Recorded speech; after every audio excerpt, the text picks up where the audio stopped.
Good evening, everyone. I'm Robert Liga. We begin tonight in Trenton, where Governor Chris Christie delivered the annual State of the State address. Here right now at Fort Apache, one of the many open spaces here in Middle Township, and residents say they want to use these open fields for recreational purposes. As we get ready for the snow to fall, Cape May County officials keep up to 2,500 tons of salt in order to get the streets ready for the storm. Although the Cape May County's budget calls for a slight tax rate increase, the county's tax rate is the lowest out of any county in the state of New Jersey.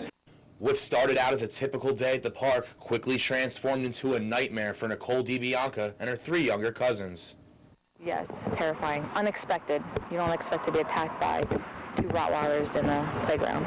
But that's exactly what happened after 2 loose dogs entered the small playground and approached them. I knew the language and I knew that they were aggressive, so they came in looking for movement, and they were prowling and stalking, which is what scared me the most.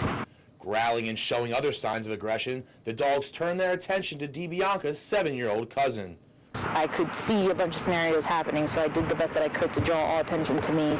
Turning the dogs' attention to her, DiBianca was now the target of the attack. But while the attack was going on, Hamilton Township Police Officer Craig Clayton arrived on scene and came to DiBianca and the children's aid. In order to keep these children safe, Nicole DiBianca and Officer Clayton managed to get these kids up on this high elevated platform, keeping the children away from these dangerous dogs.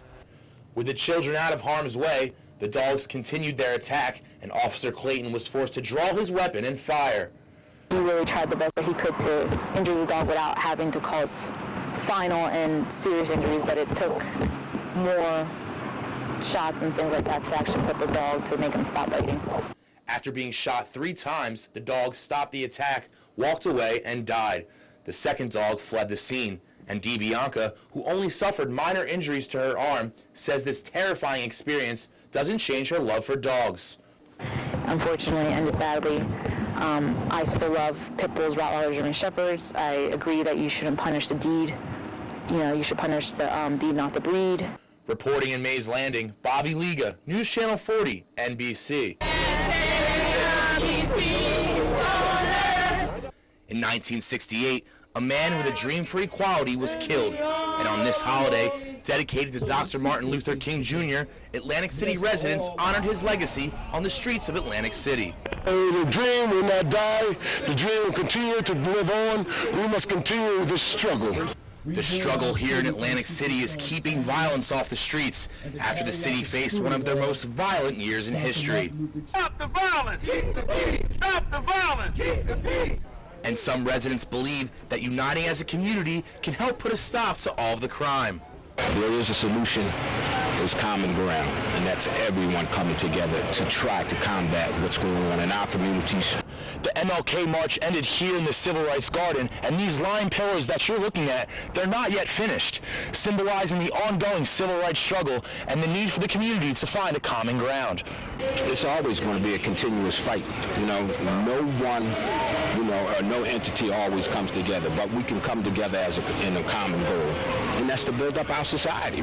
And while many people march down the streets of Atlantic City in honor of a man who died 45 years ago, his dream for justice, freedom, and equality lives on. I think once we come together and understand what Dr. Martin Luther King was trying to do, I think we can accomplish more. Reporting in Atlantic City, Bobby Liga, News Channel 40, NBC. There's a lot of sand, yeah, but we need it. 710,000 cubic yards of sand are being pumped into Avalon and Stone Harbor beaches after being depleted by 2 storms. This project is going to be very essential to provide property protection and a recreational beach for this upcoming year.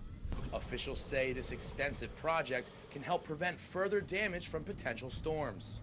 And we're very fortunate that they're starting now because the majority of the coastal towns, the beachfronts, are vulnerable to the whole winter and all the northeast storms that we could potentially get. So we're extremely lucky that we're being able to start this project now. As you can see, the replenishment process is taking place here on the beaches of Avalon, and officials say residents and visitors will be able to enjoy these Avalon beaches this summer. Absolutely, the beach will be ready. And bringing in visitors to this area is crucial to the economic success of the county. Every job in this county of Cape May and the borough of Avalon is tied to one thing, that's sand being on the beach. The economic impact of sand on beaches is huge. It's not a cost, it's an investment. Officials say that the project will be finished by May 23rd, right before Memorial Day weekend, which is the kickoff to the tourism season. We can tell you in Avalon and Stone Harbor there will be nothing to worry about. Reporting in Avalon, Bobby Liga, News Channel 40, NBC.